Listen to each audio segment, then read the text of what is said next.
Alberto Carrasquilla fue ministro de Hacienda, Crédito Público, codirector del Banco de la República. Nos atiende a esta hora. Doctor Carrasquilla, bienvenido a 6 AM W. Muchísimas gracias, muchas gracias por invitarme. Aquí estoy. ¿Qué implicaciones tiene lo que pasó ayer entre el Banco de la República y el ministro de Hacienda?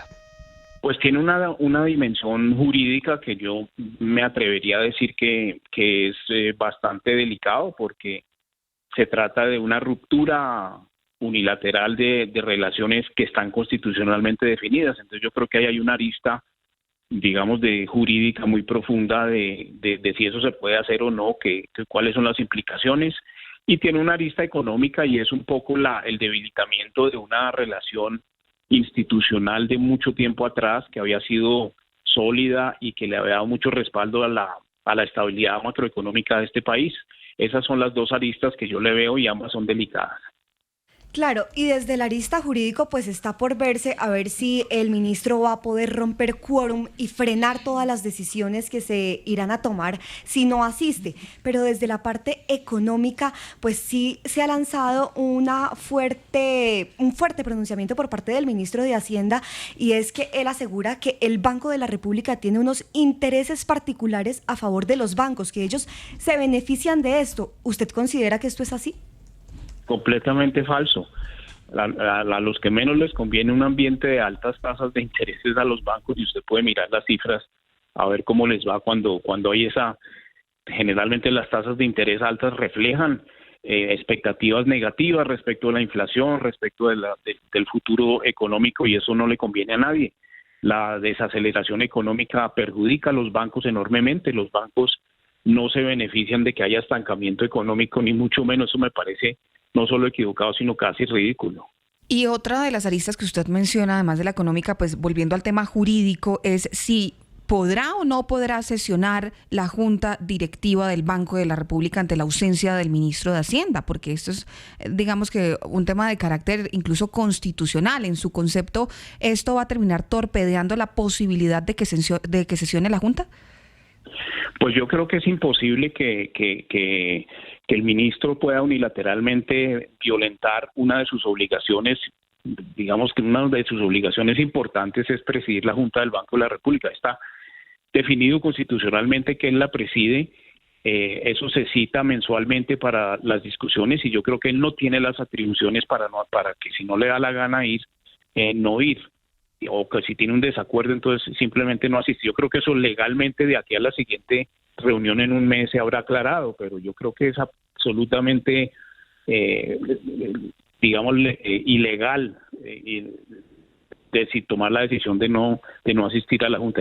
Están sus funciones, la definición de la Junta está en la Constitución, y creo que eso es absolutamente un exabrupto.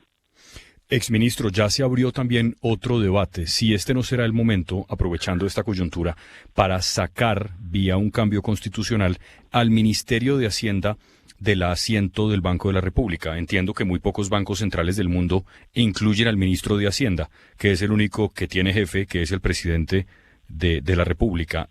¿Le parece que ese es un debate que se puede dar, que el ministro de Hacienda de este o de cualquier gobierno no vuelva a la Junta?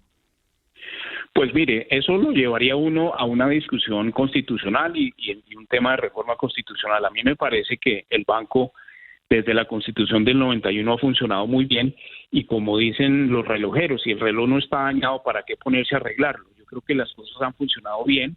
Esto es un episodio insólito que se tiene que resolver, y ya hablarán los abogados y esto se resolverá. No creo que sea conveniente, ni sensato, ni racional abrir un debate constitucional, porque eso puede terminar muy mal. Sí, doctor Carrasquilla, el gobierno dice que subir la tasa de interés a 11.25% mata la economía. Usted, que conoce cómo funciona por dentro del Banco de la República, ¿cree que esto es más una narrativa política o de verdad es un banco al servicio de unos pocos ricos y banqueros, como lo plantea el presidente? Lo primero, me parece a mí que la razón de ser de la decisión que tomó la Junta no es otra cosa que la estabilidad de la moneda. Es decir, la inflación tiene un comportamiento recientemente bastante adverso, La situación del salario mínimo presiona al alza la inflación, la situación internacional con incrementos importantes en el precio de la gasolina, del diésel, que va a tener unos efectos escalonados, es una fuerza alcista en materia inflacionaria. Entonces había toda una serie de razones por las cuales preocuparse. Ya las encuestas y los indicadores de expectativas de inflación son adversos y yo creo que esa es la justificación.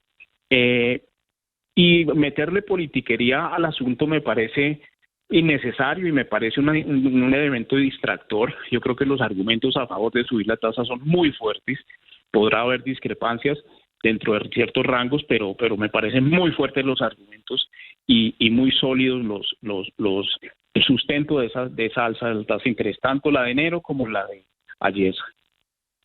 Claro, y es que si bien durante muchos meses sí, incluso los bancos estuvieron pidiendo pues que se bajaran las tasas por parte del Banco de la República, ahora lo que incluso los banqueros están diciendo es que es una medida para controlar la inflación. Sin embargo, lo que está diciendo el ministro de Hacienda es que eso no es así, que como lo decía Juan Diego, pues es una decisión que va en contra de la reactivación de la economía, que estrangula la economía y que es irresponsable e incoherente. Para usted, si el salario mínimo hubiera sido en un incremento menor, ¿se hubiera podido dar una disminución de las tasas contrario a lo que estamos viendo hoy? Yo no me atrevería a decir digamos que podría ser sustantivamente diferente, pero sin duda, si usted mira las cifras que aproximan lo que los colombianos pensamos va a ser la inflación dentro de unos meses o al final del año o el año entrante, eso se disparó. En el momento de esa decisión del salario mínimo, las expectativas de inflación subieron de manera importante, eso están los datos, eso no es una opinión, y creo que esa alza importante de las expectativas de inflación son una causal de que la política monetaria tiene que hacerle frente a eso, no sea que se nos empiece a salir de las manos el proceso inflacionario al incorporarse esas expectativas de mayor inflación en contratos de largo plazo, contratos de hipotecarios, en fin. Sí, pues es el exministro de Hacienda, Alberto Carrasquilla. Exministro, gracias por habernos atendido esta mañana. Ustedes muy amables, muchísimas gracias. Seguimos analizando este tema. Saludamos ahora a Juan José Echavarría, exgerente del Banco de la República. Doctor Echavarría, buenos días. Muy buenos días a usted y a su audiencia. Bueno, pues este es un tema difícil de entender porque estamos ante un hecho inédito que no había sucedido en medio de las tensiones que son naturales entre el gobierno y la Junta del Banco de la República, pero en su criterio y desde su experiencia al haber estado en la cabeza del emisor, ¿qué opina frente al escenario en el cual se encuentra el banco? Hay muchos que aseguran que la Junta no podría seguir sesionando sin la presencia del ministro de Hacienda. Muchos no, en efecto, no puede seguir sesionando. Si el ministro de Hacienda no está en la Junta, no puede operar. Eso es lo primero. Lo segundo, yo no recuerdo, y nunca lo ha habido, ningún ministro que se haya retirado de la Junta. Muchos ministros se han molestado, muchos miembros de la Junta se molestan en las discusiones, obviamente, pero nunca se había retirado ningún ministro de la Junta. Lo tercero es que el banco está haciendo su tarea. Como decía el ministro Carrasquilla ahorita, el banco la tiene difícil. El banco lleva 6 años sin cumplir la meta. La inflación estuvo en 5% los últimos 12 meses sin bajar y va a subir. Va a subir a 6, 6.12, 6.20, muy lejos de la meta, por lo del salario mínimo, por la guerra de Irán, por la situación fiscal del gobierno. Al banco le toca hacer su tarea y posiblemente le toca subir otros 100 puntos. Sí, pues mire, también hay un asunto en línea con lo que le preguntaba Marcela, y es que pues con esto el gobierno saldría como ganador porque justamente frena esas alzas que todavía se podrían dar, como lo dejó entrever ayer el gerente del Banco de la República. Y hay un asunto puntual, se está especulando que la Procuraduría podría incluso entrar a sancionarlo. ¿Usted considera que ese sí puede ser el camino para que el ente de control tome acción frente a esta decisión tan radical del ministro de Hacienda? Pues lo mejor sería que el ministro se calmara y volviera a la Junta, ¿verdad?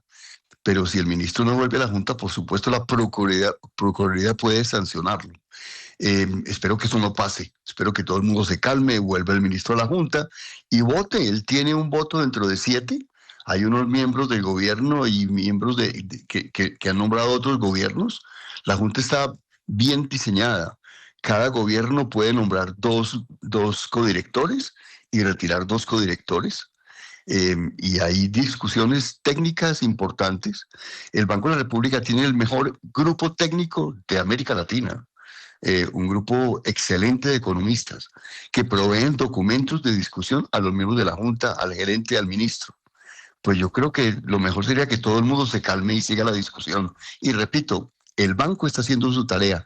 No hay ningún impuesto más regresivo que la inflación. Y el banco tiene el mandato constitucional de mantener la inflación baja y estable, mirando siempre que la economía crezca al máximo, pero no con más inflación. El banco está haciendo su tarea, el ministro debe calmarse y volver a la Junta. Calmarse, volver a la Junta.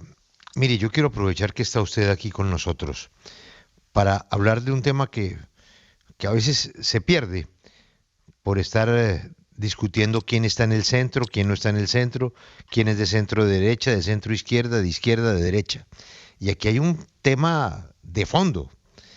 El próximo presidente de Colombia, usted me corrige, que es el que sabe, va a enfrentar un problemita fiscal complicado, ¿o no? Gigantesco, un enorme problema fiscal. Usted está en el equipo económico del candidato Sergio Fajardo. En una victoria de su candidato, ¿qué es lo primero que van a hacer? Pues Julio, lo primero que habría que llegar es a mirar gastos y impuestos, obviamente, que creció enormemente en el gasto en estos años. Segundo, el candidato Fajardo ha dicho, llegamos a hacer posiblemente una reforma tributaria. Ojalá no haya que hacerla, pero es muy difícil que no pase. El país necesita un ajuste de 3, 4 puntos del PIB, que es un ajuste enorme para que no siga creciendo la deuda, y hay que afectar impuestos y hay que afectar gasto. Eso no es popular, pero lo peor es dejar que esto continúe. Y el gobierno está raspando la olla. El gobierno está gastando a manos llenas para la campaña. El gasto gubernamental está creciendo el doble que la economía. De manera que la situación fiscal se está complicando cada día más. Por eso, además, es que las tasas de interés, no las del Banco de la República, las tasas de interés de 10 años, que son las que realmente afectan la economía, pues son una de las más altas del mundo, por encima del 13%, y eso depende sobre todo del riesgo país. No la va a tener fácil el próximo gobierno que llegue. Yo quisiera preguntarle en términos muy fáciles de entender para quienes no somos lejos de ser economistas, lo que acaba de pasar con la tasa de empleo o desempleo. Muchos gremios y muchos expertos decían, este incremento del salario mínimo del 23.7%, esto se va a ver en los indicadores de empleo. Y resulta que acaba de salir el indicador y salió muy bien. ¿Cómo se explica eso? Pues lo que está creciendo fuertemente es el empleo informal y el empleo gubernamental. Esa es la explicación.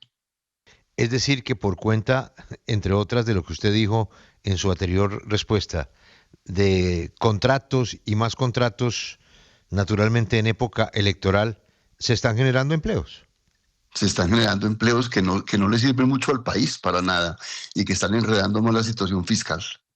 Pero usted cree que si lo pone en la balanza, ¿se han perdido muchos empleos? Hay muchos empresarios que están esperando para invertir si un próximo gobierno serio llega al país, ¿verdad? En ese sentido sí se está perdiendo muchos empleos. Lo que ha habido es un crecimiento que no es sostenible, que tiene que ver mucho con remesas, con gasto gubernamental. Eso no es sostenible. Y la inversión está muy caída porque la gente está esperando, la gente está asustada con todas estas medidas que se están tomando. Mire, usted acaba de hablar de inversión. Hay mucha gente que cree en Colombia, que le apuesta a Colombia y que a pesar de todas las dificultades sigue trabajando con las preocupaciones que usted anota. Pero hay una reciente que me gustaría comentar con usted, un poco la seguridad jurídica de esa inversión en Colombia. Tratar de sacar a Colombia del mapa de los tribunales de arbitramiento, ¿qué implicaciones puede tener? Pues son muy graves, Julio, porque, por ejemplo, el caso de Reficar. Reficar se ganó en uno de esos grupos internacionales de discusión, de esos árbitros. Y un inversionista internacional invierte en los países cuando tiene reglas de juego claras. Ese mecanismo era el mejor mecanismo para garantizar a la gente que sería tratado pues justamente en organismos que están diseñados para ese propósito. A mí me parece muy mala decisión retirarse de ese tipo de organismos. Pues está muy claro cuál va a ser su papel y cuál va a ser su puesto en una eventual presidencia de Sergio Fajardo. Gracias por sus comentarios, doctor Juan José. Ha sido usted muy amable, muy gentil. Muchísimas gracias por la invitación.